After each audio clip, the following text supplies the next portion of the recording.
All right. I'm going to go ahead and take over, Mark, if that's okay, and give a little bit more Perfect. perspective from the strategic planning and decision-making side, and we can keep talking a little bit about what team members can do as well.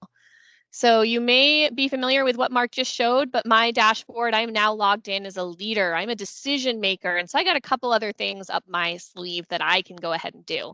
So one, I can see that we've got some changes happening as usual, right? So as people vote, we're seeing that the prioritization changes. I do happen to know that because as an admin, you're right, you have the ability to say when those changes update and things like that. But for right now, I'm going to talk a little bit more about goals and about scenarios. So the first thing is that when Mark was talking about goals, right, he was talking about these 5 goals. They probably came from a slide. Maybe they're updated every year or so, right? But maybe we have a new goal that we want to go ahead and enter.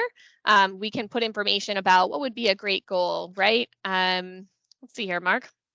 I should have had this off the top of my head, but let's say establish partnerships or expand Expand to the into UK. new markets. You want to go to the UK. Yeah, I yeah, got it. Okay, great. yeah. So I'm going to go ahead and add the goal. Oh, wait, I do have to do this. So expand, no big deal. So we're going to go ahead and add a new goal here. I can see expand into new markets, right? Now, I can still see the rankings. I can still see compare. I can still rate, same things that individuals can do. If I go home, I can still add ideas and things like that. But I've got 2 other functionalities, and this is where I feel like StrAlign is really magic. I've been struggling for years in the project management, portfolio management space about scenario planning and just looking at different options.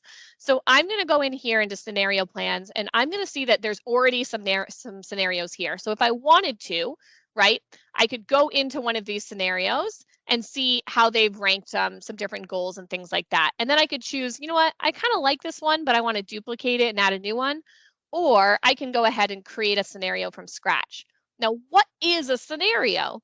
A scenario in the case of StrAlign is a subset of goals and a weighting of a specific subset of goals. So in this case, I really want to do a profit forward example. So I'm really going to be focusing on the increase in profit, right? Improve customer satisfaction. I want to make sure that we have retention.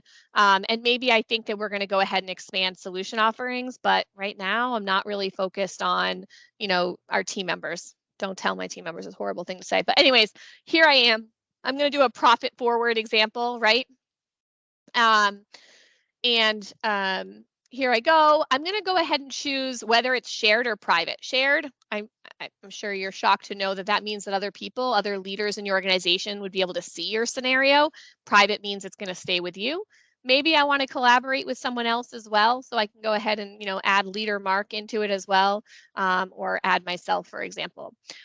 So Molly lead, here I am. And then here, I'm going to be able to go ahead and change the weight. So you know what? Increasing profit, that's 80% of my focus right now. And 15% is on customer satisfaction. And maybe that 5% for solution offerings. So I know is good for PR and gets our salespeople excited. I want to make sure that's shared. And I'm going to go ahead and create the new scenario here. Okay. Now, I want to be able to see the different scenarios and see how different people weight. So the default batch, the default priorities are based on this. So what Mark gets to see in his rankings based on the dynamic prioritization is based on a default priority batch or a default scenario. And this is the default, and that's always going to show up in this compare screen. But if I want to look and say, okay, I really wanted this profit forward one, for example, or I really want to focus on growth focused, I think, right? I want to go ahead and pull a couple of different scenarios in to see, oh, okay, what does a recession one look like versus a growth focused scenario? Okay.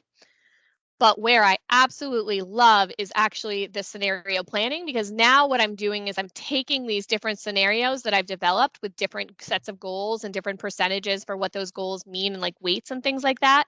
And I can actually see how those impact the position ranking and things like that. Now, it would be really great if it was showing up right now, but for right now, I'm going to go ahead and tell you that would normally show up, and I will show just a really quick example of this working earlier today. But the concept here with scenario planning, right, is that depending on if I'm looking at a recession or a growth focused one, the differences in how a project priority would change. The other piece of this, which I believe is working, and I'll come back here, is I can filter it. And I think this was a question that maybe someone just asked. I didn't read the whole question. But really what we can say is like, okay, we can just look at only projects, for example, and see how that would work if it was only selected.